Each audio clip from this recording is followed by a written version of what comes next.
नमस्कार किसान भाइयों, हम हमारे वाहन यानी 4 व्हीलर 2 व्हीलर का बीमा करवाते हैं। यहाँ तक कि हम हमारा खुद का भी बीमा करवाते हैं। लेकिन आज भी देश में हजारों ऐसे किसान हैं, लाखों ऐसे किसान हैं जो अपनी फसलों का बीमा नहीं करवाते हैं। अब या तो जानकारी का अभाव हो सकता है या कोई और कारण हो सकता है। लेकिन आज के इस वीडियो में मैं प्रधानमंत्री फसल बीमा योजना यानी हम हमारी फसलों का बीमा कैसे करवाएं, कितने रुपए हमें देने होते हैं, उसके लिए हमें क्या करना होता है, प्रधानमंत्री फसल बीमा योजना यानी फसलों के बीमा से संबंधित सारी जानकारी आपके साथ में इस वीडियो के माध्यम से साझा करूंगा।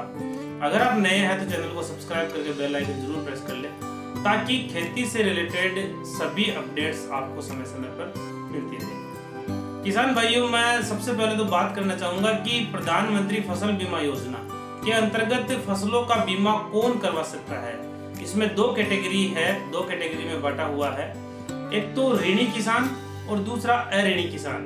यानी कि ऋणी किसान से मेरा मतलब ये है कि जिन्होंने बैंक से ऋण या लोन ले रखा है यानी केसीसी ले रखी है। दूसरी तरफ अऋणी किसान यानी जिन्होंने बैंक से किसी प्रकार का केसीसी या ऋण नहीं ले रखा है।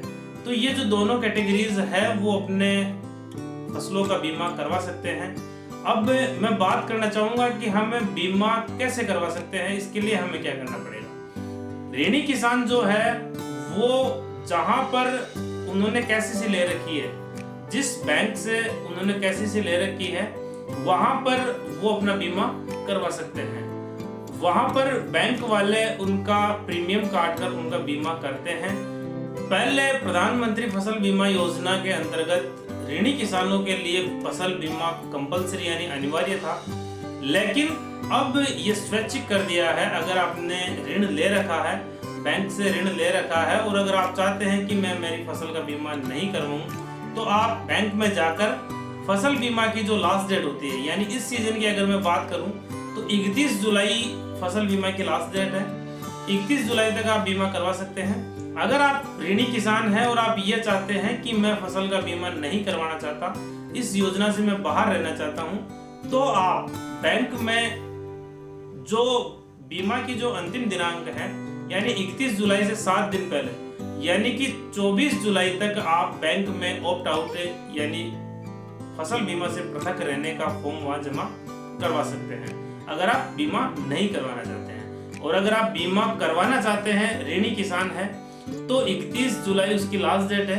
31 जुलाई तक बैंक वाले आपके जो फसल है उसका प्रीमियम काटकर आपका बीमा कर देंगे। अगर आप जो फसल है जो आपने बो रखी है और बैंक में जो फसल है वो आप चेंज करवाना चाहते हैं तो आप 29 जुलाई तक यानी 31 जुलाई इसकी लास्ट डेट है और 29 जुलाई तक आप वहां बैंक में जाकर अपना लिखित में आप ये दे सकते हैं क्रॉप चेंज करवाने के लिए यानी फसल चेंज करवाने के लिए आप दे सकते हैं। इस तरह से आप अपना बीमा ऋणी किसान करवा सकते हैं। दूसरी तरफ हम बात करते हैं अऋणी किसान के लिए यानी जिन्होंने लोन नहीं ले रखा है। तो अऋणी किसान है वो किसी भी बैंक से जहां पर उनका अकाउंट है वहां से बीमा करवा सकते हैं या सीएससी सेंटर के माध्यम से वो अपना प्रीमियम अदा करके बीमा करवा सकता है।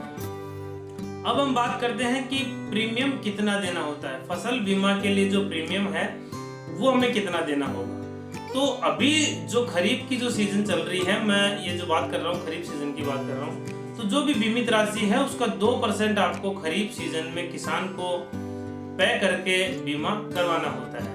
और रबी सीजन की अगर मैं बात करूँ तो रबी सीजन में जो भी बीमित राशि है उसका 1.5% प्रीमियम आप जमा करवा के आप अपना फसलों का बीमा करवा सकते हैं। अब मैं बात करना चाहूंगा कि फसल बीमा अगर हम करवाना चाहते हैं तो उसके लिए हमें क्या क्या दस्तावेज की जरूरत पड़ेगी। तो प्रधानमंत्री फसल बीमा योजना का लाभ लेने के लिए यानी फसल बीमा करवाने के लिए हमें जो दस्तावेजों की जरूरत पड़ेगी वो पड़ेगी आधार कार्ड, बैंक पासबुक या कैंसल चेक, उसके बाद में जमाबंदी नकल, बुआई घोषणा पत्र और बटाईदार का प्रमाण पत्र। अगर आप बटाईदार है किसी दूसरे की जमीन पर आप खेती कर रहे हैं तो बटाईदार का प्रमाण पत्र आपको देना पड़ेगा। बुआई घोषणा पत्र है वो सब प्रमाणित आप देकर अपनी फसलों का बीमा करवा सकते हैं। जमाबंदी की नकल जो है वहां पे जो लगेगी उसके बारे में मैं थोड़ा सा आपको क्लियर करना चाहूंगा। कि जमाबंदी की नकल अगर आपका जो अपना खाता पर ई साइन वाली जो जमाबंदी अगर डाउनलोड होती है तो वो आपके काम आ सकती है। अदरवाइज आपको पटवारी से प्रमाणित करवा के आपको जमाबंदी की नकल वहां पर लगानी पड़ेगी। तो इस तरह से ये दस्तावेज लगाकर आप फसल बीमा करवा सकते हैं। तो किसान भाइयों, ये फसल बीमा से जुड़ी महत्वपूर्ण मेन जो जानकारी थी वो मैंने आपके साथ साझा करी है। उम्मीद करूंगा वीडियो आपको पसंद आएगा। अगर वीडियो आपको अच्छा लगे तो इसे लाइक करें और अपने जो अन्य किसान साथी भाई हैं उनके साथ जरूर शेयर करें। धन्यवाद।